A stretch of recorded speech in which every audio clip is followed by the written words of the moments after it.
Hello everybody, today we'll talk about how to fix or how to solve your LinkedIn app. To know how to fix or how to solve any issues that you have on LinkedIn app, you should just go to settings. Here we click apps, default apps, app settings. Then this list you will enter to the window of LinkedIn and you will enter here in this page as you see.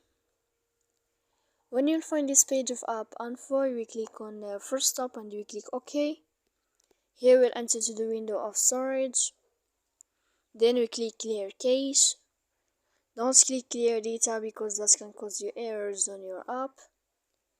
And in the end of all these steps, then you can turn off your phone. So please don't forget to support us by like and subscribe. See you next time in another video, and thank you for your attention.